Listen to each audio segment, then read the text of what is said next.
Hello and welcome back to the discussion on the chemistry of aromatic amines. So the last time we were discussing synthesis of amines.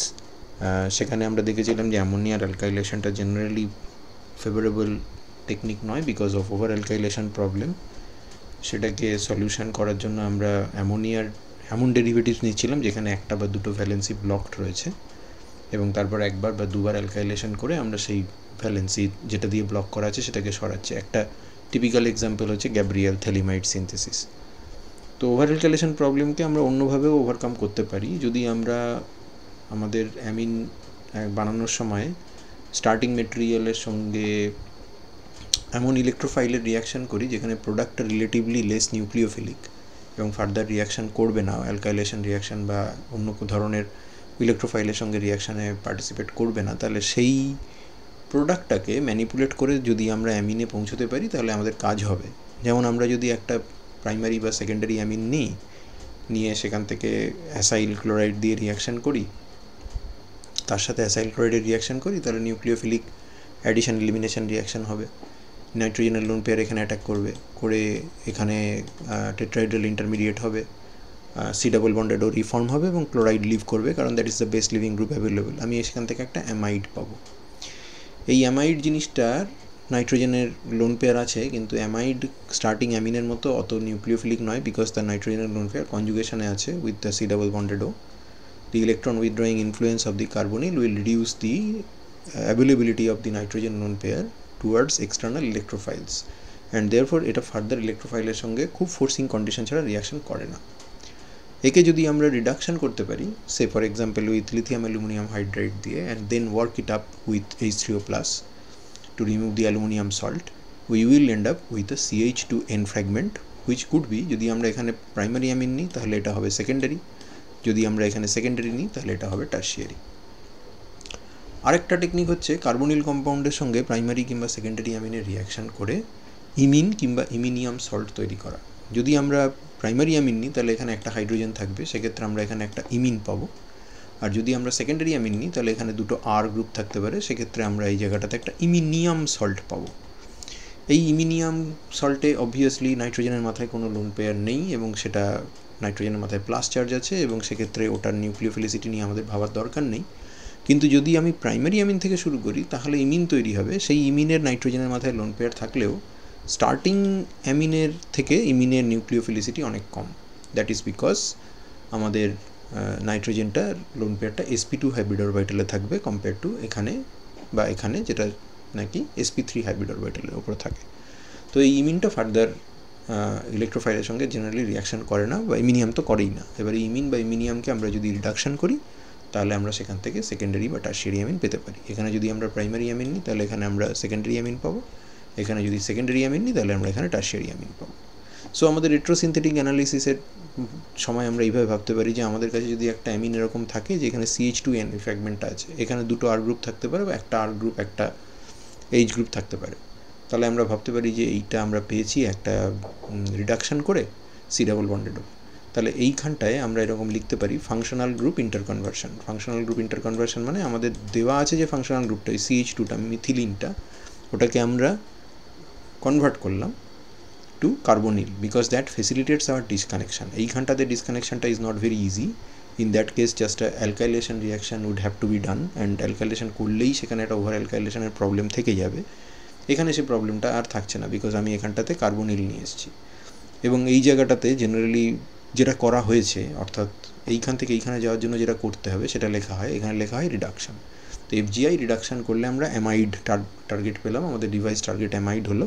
সেখানে আমরা CN ডিসকানেকশান করতে পারি করে COCl এবং corresponding NH নিউক্লিওফাইলটা হয় primary বা secondary amine থেকে আসতে পারে। ঠিক তেমনই এই ধরনের যদি কোনো ফ্র্যাগমেন্ট থাকে তো আমরা এইখানটা একটা ডাবল বন্ড ফেলতে পারি। যদি এখানে দুটো হাইড্রোজেন থাকে তাহলে এই হাইড্রোজেনটাকে রিমুভ করে দিলাম H2টাকে, আর যদি দুটো হাইড্রোজেন না থেকে দুটো আর গ্রুপ, এইখানে দুটো আর গ্রুপ থাকে তাহলে এখানে একটা আরেকটা আর গ্রুপ মাথায় থেকে মাথায় প্লাস চার্জ হয়ে যাবে। মোট কথা একটা ইমিন বা ইমিনিয়াম পাবো। সেটা অবভিয়াসলি একটা corresponding carbonyl compound CN double বন্ডটাকে কাটবো, কেটে সেটা হয় একটা প্রাইমারি বা সেকেন্ডারি অ্যামিন থেকে আসবে নাইট্রোজেন নিউক্লিওফিলিক পার্টটা, আর এই পার্টটা আসবে একটা কার্বনিল থেকে। তো তারই কিছু এক্সাম্পল আমরা এখানে দেখেছি ফরওয়ার্ড সিনথেসিস আর কি। যেমন আমরা এখানে একটা 1 2 3 4 5 6 6 মেম্বার্ড 6 কার্বন অ্যাসিড ক্লোরাইডের সঙ্গে, মানে হেক্সানোয়িক অ্যাসিডের অ্যাসিড ক্লোরাইডের সঙ্গে করসপন্ডিং রিয়াকশান করেছে, একটা সেকেন্ডারি অ্যামিনের রিয়াকশান করেছে, পাইপিরিডিনের রিয়াকশান হচ্ছে, মিডিয়ামে HCl বেরোবে, সেটাকে খাওয়ার জন্য পিরিডিন রাখা আছে, তো অ্যামাইড তৈরি হয়েছে। এই অ্যামাইডকে যদি আমরা রিডিউস করি তাহলে এই জায়গাটা CO-টা CH2 হয়ে যাবে, কারণ আমি সেকেন্ডারি অ্যামিন থেকে শুরু করেছিলাম, আমি একটা টার্শিয়ারি অ্যামিন পেলাম। একটা খুব ভালো টেকনিক ওই ইমিন রুটের থ্রু দিয়ে যাওয়ার জন্য খুব ভালো টেকনিক হচ্ছে RF বর্চের ডেভেলপ করা, বর্চের রিডাকটিভ অ্যামিনেশন। ওখানে যেটা করা হয় সেটা হচ্ছে যে ইমিনটা তো তৈরি হয় অ্যাসিড ক্যাটালিস্টের প্রেজেন্সে, ইমিন তৈরি হওয়ার পরে ইনসিটু, মানে ইমিনকে আর আইসোলেট করা হয় না, ইনসিটু একই পটের মধ্যে একই রিয়াকশান চলাকালীন রিডিউস করে দেওয়া হয়। অর্থাৎ এখানে দেওয়া আছে, দেখো অ্যাসিটিক অ্যাসিড সোডিয়াম অ্যাসিটেট দেওয়া আছে, এই মিডিয়ামটাতে একটা প্রাইমারি অ্যামিন দেওয়া আছে এবং একটা কার্বনিল কম্পাউন্ড দেওয়া আছে। তো অবভিয়াসলি ফার্স্টে এই ইমিনটা এখানে তৈরি হবে, এই ইমিনটাকে রিডিউস করার জন্য আমরা এখানে দিয়ে রেখেছি sodium cyano borohydride. This is a modified sodium borohydride version, যেখানে একটা হাইড্রাইডকে সরিয়ে একটা সায়ানো দেওয়া আছে, which gives it stability to survive the acidic condition.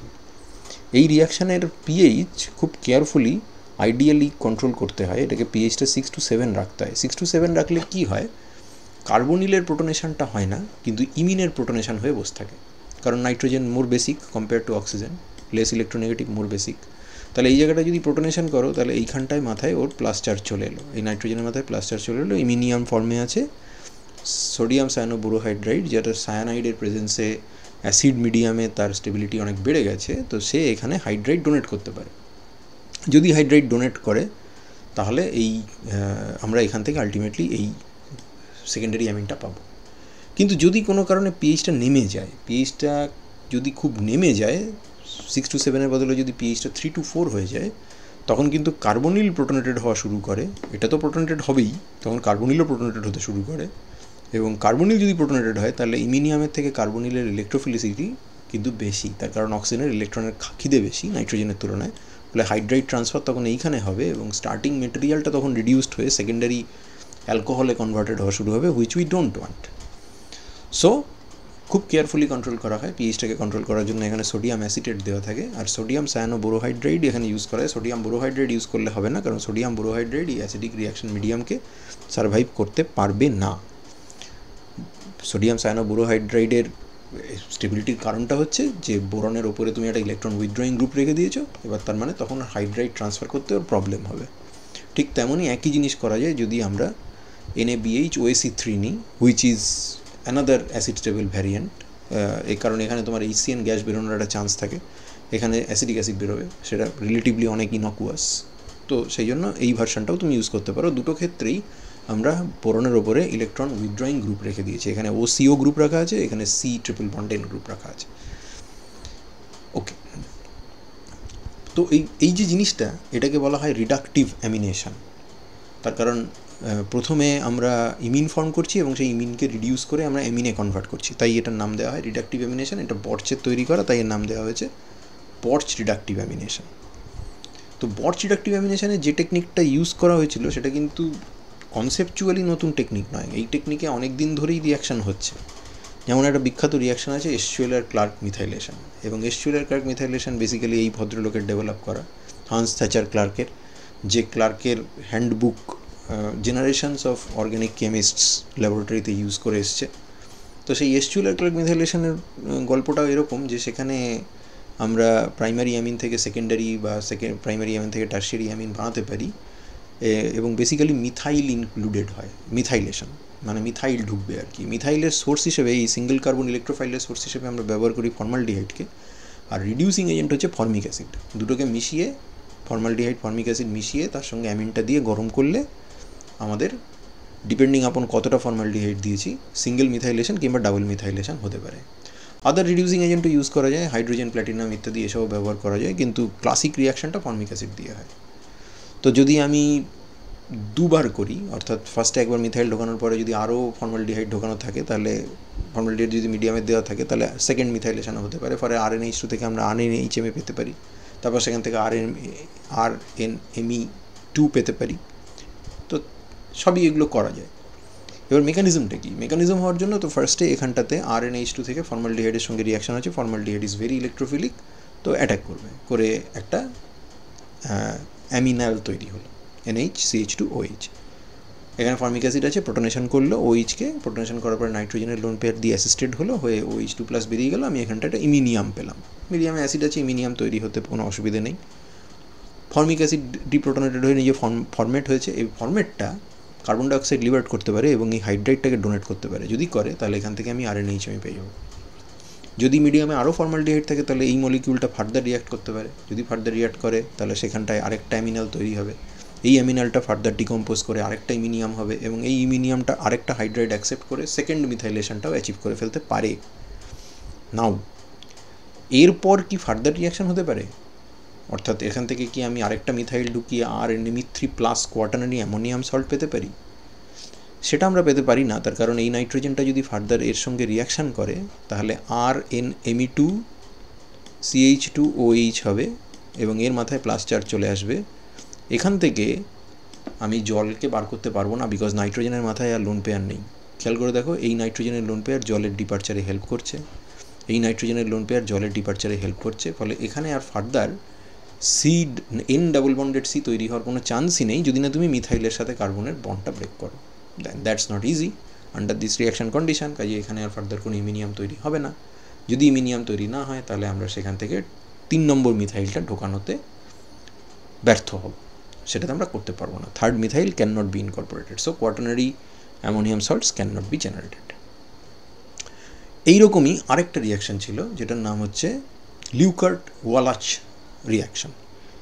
সেখানে একটা কার্বনিল কম্পাউন্ড অ্যালডিহাইড বা কিটোনকে অ্যামোনিয়াম ফরম্যাট দিয়ে হিট করা হয় এবং তার ফলে সেখানে একটা NH2 গ্রুপ ঢুকে যায়। তো কার্বনিলের সঙ্গে এই NH2 গ্রুপ ঢুকছে মানে এটা প্রাইমারি অ্যামিন তৈরি হবে।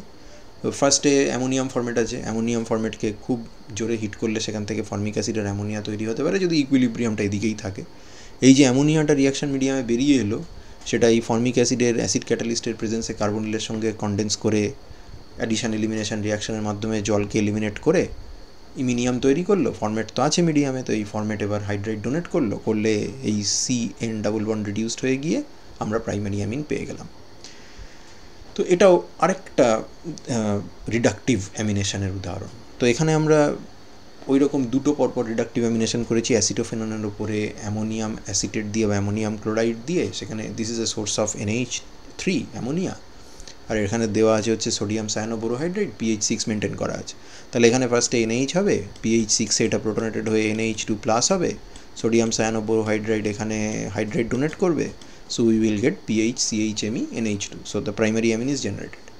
তারপরে এই নাইট্রোজেনের ওপরে আমরা এক্সেস ফর্মালডিহাইড দিয়ে এখানটায় তাহলে আমরা ফার্স্টে একটা এখানে ইমিনিয়াম বানালাম, এখানটায় CN, এখানটায় একটা হাইড্রোজেন দিয়ে এখানে একটা ইমিনিয়াম বানালাম, এটা প্লাস হলো, pH 6 দেওয়া আছে, অতএব এখানে NH+ হবে, এখানটায় CH2 আছে, sodium cyanoborohydride electron transfer hydride transfer করবে, করলে এটা Me হয়ে যাবে, তাহলে এখানটায় হয়ে যাবে NMe NHMe, এই পাশে এই PHCHMe গ্রুপটা, তার মানে একটা সেকেন্ডারি অ্যামিন। আরও CH2O দিয়ে যদি সোডিয়াম সায়ানোবোরোহাইড দিয়ে রিয়াকশন করো তাহলে আবার ইমিনিয়াম হবে এবং আবার রিডাকশন হবে, হয়ে আমরা ইভেনচুয়ালি প্রাইমারি অ্যামিন থেকে দুটো মিথাইল গ্রুপ আছে এরকম একটা টার্সিয়ারি অ্যামিন বানাতে সফল হব এবং অবভিয়াসলি এরপরে আর রিয়াকশানটা আর যাবে না।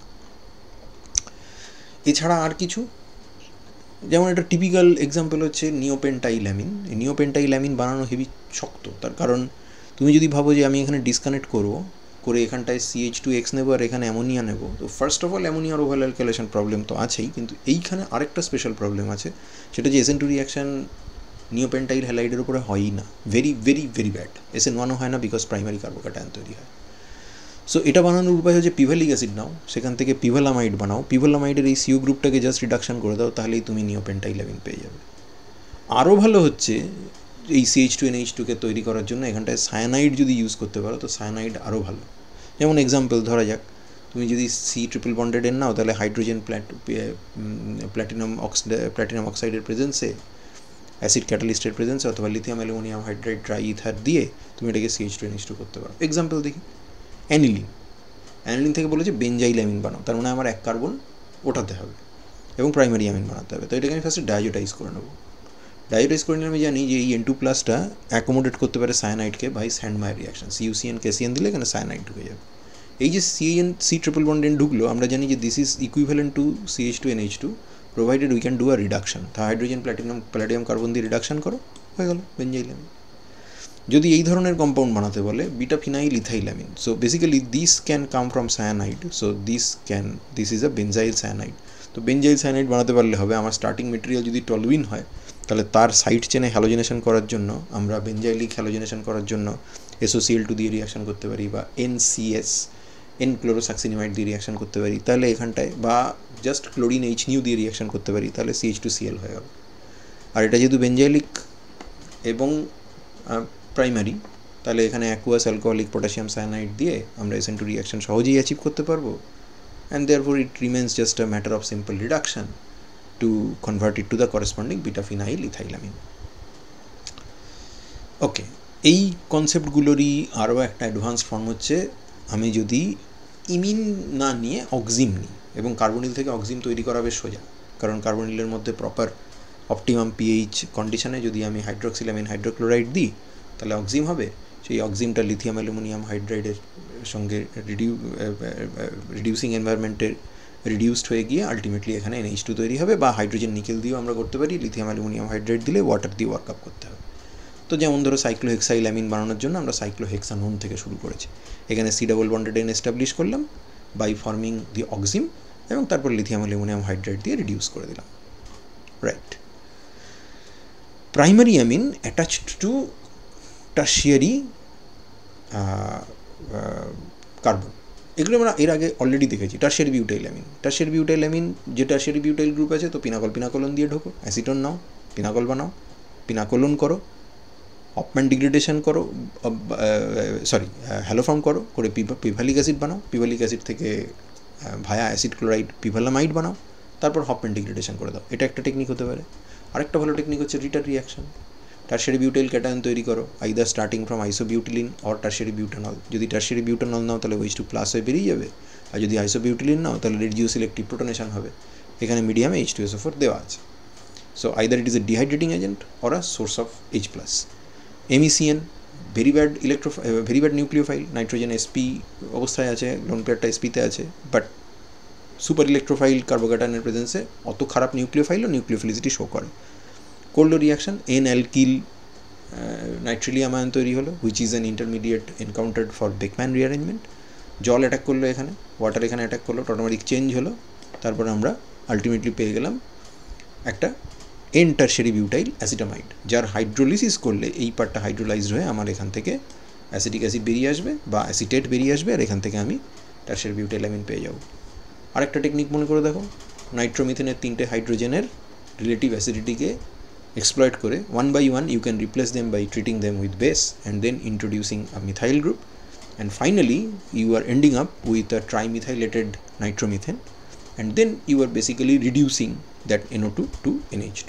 আর আমরা যদি চুজ করি এই 3টে হাইড্রোজেনকে আলাদা আলাদাভাবে সরিয়ে আমরা R1 R2 R3 ঢোকাতে পারি, provided R1 R2 R3 those corresponding এই ইলেকট্রোফিলিক ফ্র্যাগমেন্টগুলোর করেসপন্ডিং মানে যে সিনথেটিক ইকুইভ্যালেন্টস অর্থাৎ R1X R2X R3X এরা যাতে SN2 রিঅ্যাক্টিভ হয়। যদি SN2 রিঅ্যাক্টিভ হয় তাহলে এই রিঅ্যাকশনটা করাটা কোনো সমস্যা না।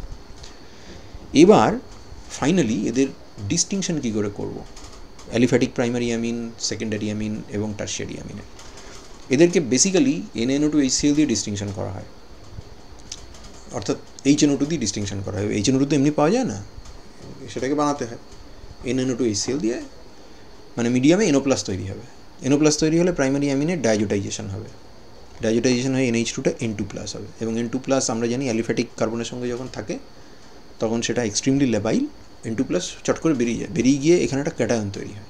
এবার সেটা এই সিস্টেমের জন্য আমরা যেহেতু এখানে N-বিউটাইল অ্যামিন নিয়েছি তাই এটা প্রাইমারি কার্বোক্যাটায়ন হবে। এবার এই প্রাইমারি কার্বোক্যাটায়ন মিডিয়ামে জল আছে, কারণ HCl তুমি ইউজ করেছো মানে জল আছে, ওয়াটার দিয়ে ক্যাপচার্ড হতে পারে, তাহলে করেসপন্ডিং অ্যালকোহল হতে পারে। যদি এর পাশের এই বিটা কার্বনটাকে লুজ করে তাহলে এখান থেকে অ্যালকিন হতে পারে, which is a E1 reaction, that's SN1, that's E1। মিডিয়ামে ক্লোরাইডও আছে, কারণ তুমি HCl ইউজ করেছো, তো ক্লোরাইডও এখানে অ্যাটাক করতে পারে, তাহলে আরেকটা প্রোডাক্ট তৈরি হবে।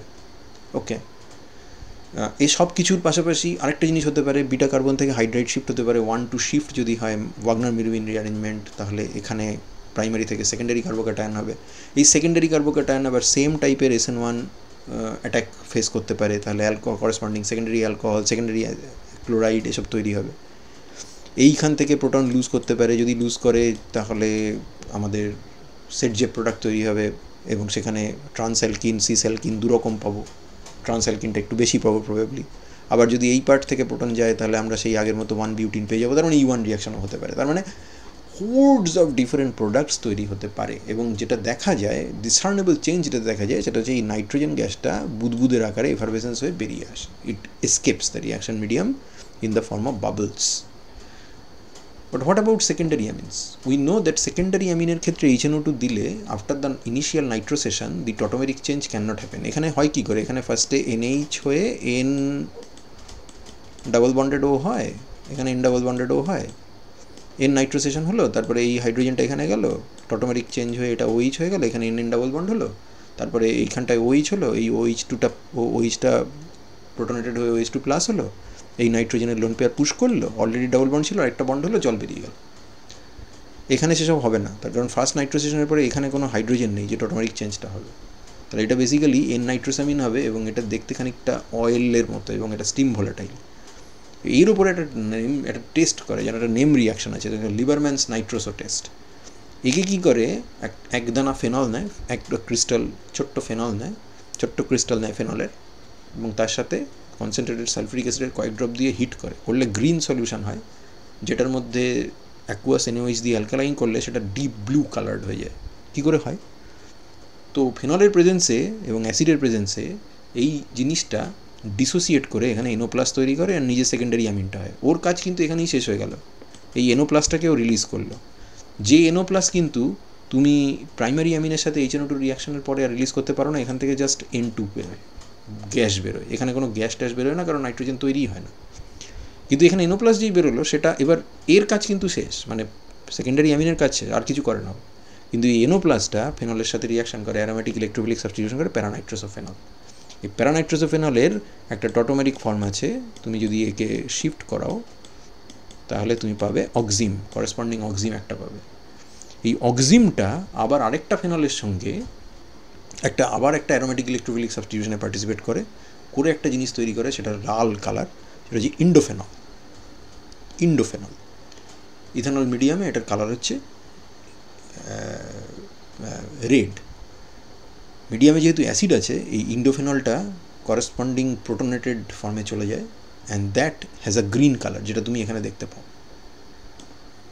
আর এর মধ্যে যদি তুমি বেস দিয়ে দাও, তাহলে ফার্স্টে এইখানে যাবে, রেড ইন্ডোফেনলে যাবে, তারপর সেখান থেকে এই OHটা ডিপ্রোটোনেটেড হবে, কনজুগেশন ইমপ্রুভ করবে, ব্লু শিফট হবে, তুমি ওকে ব্লু কালারে যেতে দেখবে। তখন ও তোমার তখন ওর অ্যাবজর্পশন ব্যান্ড এরম জায়গায় থাকবে যে ওর করেসপন্ডিং যে কালারটা ইমিট করবে সেটা হচ্ছে blue. And that is how the Liebermann's nitroso test is done. তা এটা তো লিবারম্যানস নাইট্রোসো টেস্ট, তার আগে আমি অলরেডি বুঝে গেছি যে এটা সেকেন্ডারি, তার কারণ নাইট্রোজেন বেরোয়নি এবং অয়েল লাইক অ্যাপিয়ারেন্স হয়েছে। What about tertiary amine? Tertiary অ্যামিনের ক্ষেত্রে কী হয়? গ্যাস তো বেরোয়ই না, শুধু N নাইট্রোসেশনও কিছুই হয় না, কারণ N নাইট্রোসেশন হওয়ার পরে প্রোটন লুজ করার কেউ নেই। মানে N+ হলো, এখানে যেরকম একটা প্রোটন আছে, তাহলে এখানটায় যদি NO ঢোকে, তাহলে এর মাথায় যখন প্লাস চার্জ আসবে, প্রোটন লুজ করে N নাইট্রোসামিন হতে পারে, কিন্তু এর ক্ষেত্রে সেসব কিছুই হবে না। তার ফলে কী করবে, সিম্পল HNO2 প্রোটনটাকে নিয়ে নাইট্রাইট সল্ট করে বসে থাকে, এবং কোনো গ্যাস তো বেরোয়ই না, কোনো অয়েল লাইক অ্যাপিয়ারেন্সও হয় না, এবং সিম্পল সলিউবল হয়ে যায়, ডিজলভ করে যায় রিয়াকশন মিডিয়ামের মধ্যে। তাহলে প্রাইমারি অ্যামিনের ক্ষেত্রে নাইট্রোজেন গ্যাস বেরোবে, সেকেন্ডারি অ্যামিনের ক্ষেত্রে অয়েল লাইক অ্যাপিয়ারেন্স হবে, আর টার্সিয়ারি অ্যামিনের ক্ষেত্রে আমরা দেখব যে আমার অ্যামিনটা সলিউবল হয়ে গেলে কোনো গ্যাসও বেরোলো না, কোনো তেলে অ্যাপিয়ারেন্সও হলো না। অ্যান্ড দ্যাট মিনস যে আমরা HNO2কে ইউজ করে এই 3 রকম ক্লাস অফ অ্যামিনের মধ্যে ডিস্টিংশন করতে পারি। সো আমাদের অ্যালিফ্যাটিক অ্যামিনের ডিসকাশন এখানেই শেষ হলো। In the next class we will be starting our discussions on the aromatic amines, and I hope this lecture has been useful to you, and I thank you for your patience. and I'll be seeing you in the next one.